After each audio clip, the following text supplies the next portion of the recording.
श्रीपाद नवकिशोर गोस्वामी एवं श्रीपाद लोचनानंद गोस्वामी गोवर्धन काम्यवन। श्रीपाद नवकिशोर गोस्वामी और श्रीपाद लोचनानंद गोस्वामी ढाका के श्री श्री नित्यानंद परिवार के श्रीपाद लक्ष्मीकांत गोस्वामी प्रभु के पुत्र थे। श्री नवकिशोर गोस्वामी अपने ज्येष्ठ भ्राता श्री कृष्ण किशोर गोस्वामी से दीक्षित थे और श्री लोचनानंद गोस्वामी श्री नवकिशोर गोस्वामी से। परस्पर गुरु शिष्य होते हुए भी दोनों प्रभु जैसे दो देह एक प्राण थे। दोनों षड्दर्शनाचार्य, वैराग्यवान और भजनानुरागी थे। दोनों कुमार अवस्था में संसार त्याग कर वृंदावन चले गए। गोवर्धन के सिद्ध कृष्णदास बाबा के शरणागत होना चाहा। उन्हें अपना यथार्थ परिचय देते हो तो वे शिष्टाचार के नाते उन्हें अपना पूज्य जानकर इन पर कृपा न करते, इसलिए उनके निकट जा अपने को अति नीच कुल का बतलाते हुए उनकी कृपा की प्रार्थना की। सिद्ध बाबा ने इनके तेज रूप, गुण और अनुराग से मुग्ध हो इनकी बात का विश्वास किया और इन्हें अपने आश्रम में रखकर भजन मुद्रा की शिक्षा देने लगे। सिद्ध बाबा तब बहुत वृद्ध हो चुके थे। उन्हें उनके जैसे श्रद्धालु सेवकों की बड़ी आवश्यकता थी। वे इनसे निसंकोच सेवा ग्रहण करने लगे। ये भी बड़े अनुराग से उनकी सब प्रकार की सेवा, उनके मल मूत्र आदि का परिष्कार तक बड़े अनुराग से करने लगे। कुछ दिन बाद उनके कनिष्ठ भ्राता उनका पता लगाते लगाते गोवर्धन में सिद्ध बाबा के पास आए। तब सिद्ध बाबा उनका ठीक परिचय प्राप्त कर क्रोध से लाल हो उठे। उस समय दोनों भाई मानस गंगा में स्नान करने गए हुए थे। लौटने पर देखा कि उनके छोटे भाई सिद्ध बाबा के पास बैठे हैं। सिद्ध बाबा के नेत्र और मुख क्रोध से लाल हो रहे हैं। उन्हें बाबा के क्रोध का कारण समझने में देर न लगी। वे उनके चरणों में गिरकर क्षमा प्रार्थना करने लगे। सिद्ध बाबा ने क्रोध से कांपती हुई आवाज में कहा, इतनी प्रवंचना, भजन मुद्रा आदि तुम्हारा ही तो धन है, तुम्ही को इसे पाने का अधिकार है, फिर इतनी प्रवंचना क्यों? वे बोले, प्रभु हम जन्म जन्म के अपराधी हैं, इसलिए उच्च कुल में हमारा जन्म है। लाभ, पूजा, पृष्ठादि, शुक्री, विष्ठा ही हमारी जीविका है। अकिंचना भक्ति में हमारा अधिकार नहीं। अधिकार हो तो भी बिना महत सेवा के उसे पाना संभव नहीं, इसलिए हमने प्रवंचना की। आप परम वैष्णव और परम दयालु हैं, हमारे अपराध का जो भी दंड हो हमें दें। इससे सिद्ध बाबा भीतर भीतर प्रसन्न हुए, पर बाहर से क्रोध दिखाते हुए बोले, तुम्हारा दंड यह है कि तुम दोनों हाथ से अपने चरण धोकर चरणामृत मेरे आगे रखो। महापुरुष का क्रोध शांत करने के लिए उन्हें अनिच्छा पूर्वक यह करना पड़ा। सिद्ध बाबा ने चरणामृत ग्रहण किया और प्रसन्न होकर बोले, कृष्ण बड़े कृपालु हैं, जो तुम्हारे जैसे महत् पुरुषों का संग मुझे दिया है। अब और वंचना ना करना। तुम्हारे भीतर जो दैन्य भक्ति है उसका लेश भी मुझ में नहीं है।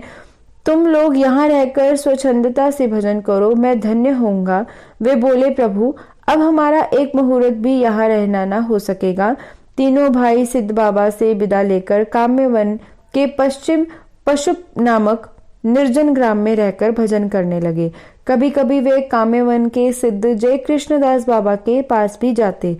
इन्हीं के नित्य सेवित श्री विग्रह श्री श्री राधा मदन मोहन अपनी इच्छा से श्री जय कृष्णदास बाबा के पास रह गए थे, जैसा श्री जय कृष्णदास बाबा के चरित्र में पहले उल्लेख किया गया है। पशुपवन में कनिष्ठ भ्राता का शरीर छूट गया। कुछ दिन पश्चात संवाद मिला कि उनके वंश का कोई भी नहीं रहा और ढाका में ठाकुर सेवा नहीं चल पा रही है, इसलिए उन्हें बाध्य होकर ढाका जाना पड़ा। ढाका में ठाकुर ने स्वप्नादेश किया। चट्टग्राम जिले के हाट हाजारी थाना के अंतर्गत फरदाबाज ग्राम में एक नाथवंशीय भक्त जमींदार हैं। उसके वंश का शीघ्र लोप हो जाएगा, मुझे वहां शीघ्र ले चलो। उसकी जमींदारी की आय से मेरी सेवा का निर्वाह हुआ करेगा। आदेश पाते ही दोनों भाई चट्टग्राम गए। वहां पर वे प्रसिद्ध कविराज भक्त प्रवर कार्तिक अधिकारी के घर ठहरे। कार्तिक अधिकारी उक्त जमींदार परिवार के विश्वस्त चिकित्सक थे। उन्होंने ठाकुर के स्वप्नादेश और दोनों प्रभुओं के आने का समाचार जमींदार को दिया। जमींदार ने प्रसन्न हो अपनी सारी भू संपत्ति ठाकुर के नाम लिख दी और ठाकुर सेवा की सुव्यवस्था कर दी। एक दिन कार्तिक अधिकारी के घर संकीर्तन था। बहुत से भक्त एकत्र थे। कीर्तन में नृत्य करते करते श्रीपाद लोचनानंद प्रभु को ऐसा आवेश हुआ कि वे द्रुत गति से भाग कर ना जाने कहाँ विलोप हो गए। कीर्तन की समाप्ति के पश्चात भी जब वे ना लौटे तो उनकी खोज होने लगी। कहीं कुछ भी पता न लगा। तब हताश हो दूसरे दिन अधिकारी महाशय ने नवद्वीप, नीलाचल और वृंदावन लोगों को भेज दिया। 3 दिन पीछे जब अधिकारी महाशय अपनी बैठक में अन्य लोगों के साथ बैठे थे, उन्होंने देखा कि थोड़ी दूर पर एक कूड़े के गड्ढे के किनारे कुछ गायें विस्फारित नेत्रों से गड्ढे में देख रही हैं। कुछ किसी वस्तु को सूंघ रही हैं और कुछ पूंछ उठाकर नृत्य कर रही हैं। सब लोग उत्सुकता पूर्वक उस गड्ढे के निकट गए तो देखा कि लोचनानंद प्रभु सिर के बल गिरे पड़े हैं। उनका सारा शरीर कीचड़ और कूड़े से गड़ा हुआ है। केवल चरण बाहर दिख रहे हैं। गत रात्रि कोई 500 लोगों के उच्छिष्ट सहित कदली पत्र गड्ढे में फेंके गए थे, जिससे उनके चरण भी ढक गए थे। गायें उच्छिष्ट और कदली पत्र खाने के लिए गड्ढे में गई थी। कदली पत्र खाते खाते चरण अनावृत हो गए थे। उन्हें वे सूंघने और चाटने लगी थी। चाटते चाटते हठात एक अपूर्व आनंद से उन्मत्त हो ऊपर जाकर पूंछ उठाकर नृत्य करने लगी थी। प्रभु को देख सबने उन्हें गड्ढे में से निकालकर उनका शरीर धोया पोंछा। सब उन्हें मृत जानकर शोक करने लगे। ऐसे महापुरुष के प्राण इस प्रकार 3 दिन कूड़े के गड्ढे में पड़े रहकर निकल जाएं, ये सबके लिए दुख की बात थी। परंतु अधिकारी महाशय विज्ञ चिकित्सक थे। उन्होंने अच्छी प्रकार परीक्षा करने के पश्चात कहा, प्रभु के प्राण निकले नहीं हैं, उनकी प्राणवायु का शरीर में निरोध भर हो गया है। 3 दिन तक मृत शरीर अविकृत और इस प्रकार कांति युक्त नहीं रह सकता। तुम लोग सब फिर से कीर्तन करो। सबने कीर्तन प्रारंभ किया। कीर्तन के आरंभ होते ही प्रभु छट उठकर नृत्य करने लगे। जब उन्हें बाह्य ज्ञान हुआ तब लोगों ने उनसे उनकी पूर्वावस्था के बारे में जानना चाहा। उन्होंने केवल इतना कहा, मुझे उसका कुछ पता नहीं। चट्टग्राम जिले के अंतर्गत सीताकुंड चंद्रनाथ में शिव चतुर्दशी के उपलक्ष्य में 15 दिन तक मेला होता है। मेले में सहस्त्रों यात्रियों और साधुओं का समागम होता है।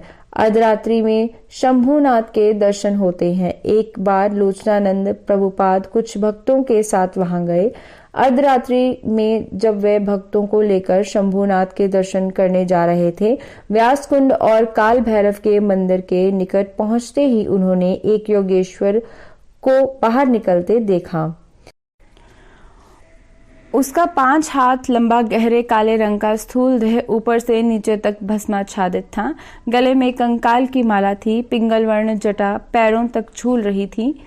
दोनों नेत्र उल्कावत जाज्वल्यमान थे। कपाल पर त्रिपुंड तिलक चमक रहा था। उसे देख सब लोग भयभीत हो गए, पर वह प्रभु के सामने साष्टांग दंडवत प्रणाम कर दैन्य भाव से कहने लगा, प्रभु मैं यहाँ का देवता हूँ, नाम है काल भैरव। मनुष्यों के पाप ग्रहण करते करते मैं भी पापग्रस्त हो गया हूँ। आपके यहाँ आने की प्रतीक्षा कर रहा था। मेरा निस्तार कैसे हो, कृपा कर उपदेश करें। तब प्रभु ने काल भैरव को कृष्ण मंत्र का उपदेश किया। ये देखकर संगी भक्तों का भय जाता रहा। युगेश्वर प्रभु के चरणों में एक स्वर्ण मुद्रा अर्पण कर और दंडवत प्रणाम कर अंतर्ध्यान हो गया। स्वर्ण स्पर्श हो जाने के कारण प्रभु ने स्नान किया। तब वह शंभुनाथ के दर्शन को गए। अधिकारी जी के घर से आधा मील दूर तक नदी थी। शेष रात्रि में प्रभु नित्य कृत्यादि के लिए उस नदी पर जाते। लौटते समय ठाकुर सेवा के लिए जल लाते। एक बार गांव में भयानक विसूचिका रोग फैला हुआ था। बहुत से लोग मौत के घाट उतर रहे थे। प्रभु स्नान के पश्चात नदी से जल लेकर लौट रहे थे। उस समय अति कुत्सित वेश में अति दुर्गंधमयी एक वृद्धा ने आकर उनके चरणों को प्रणाम किया। प्रभु ने क्रुद्ध होकर कहा, तू कौन है री? नदी से ठाकुर के लिए जल लेकर आ रहा था, तूने मुझे स्पर्श कर जल नष्ट कर दिया। वृद्धा डरती हुई बोली, प्रभु मैं बड़ी पापीन हूँ, जीव हिंसा ही मेरा काम है, उस पर भी आपके चरणों में महा अपराध कर चुकी हूँ, मेरी क्या गति होगी प्रभु? पर तू है कौन? प्रभु ने फिर डांट कर पूछा। मैं विसूचिका देवी हूँ, उसने उत्तर दिया। प्रभु ने विस्मित हो उसे कृष्ण नाम का उपदेश दिया। तब वह बोली, प्रभु आप मेरे गुरु हैं, मैं कुछ गुरु दक्षिणा देना चाहती हूँ, तो तुम इस ग्राम से इसी मुहूर्त चली जाओ, इस ग्राम में फिर कभी न आना, यही तुम्हारी दक्षिणा है। प्रभु फिर नदी में स्नान करने लगे। उस दिन घर लौटने में विलंब हुआ। देख अधिकारी महाशय ने कारण पूछा तो प्रभु ने सारी घटना कह सुनाई और बोले, अब तुम्हारे गांव को विसूचिका का कोई भय नहीं है। उसी मुहूर्त से ग्राम में जितने रोगी थे सब स्वस्थ हो गए। आज भी उस ग्राम में कभी विसूचिका रोग नहीं होता। किसी दूसरे ग्राम से यदि कोई विसूचिका का रोग वहां आ जाता है तो वह भी निरोग हो जाता है।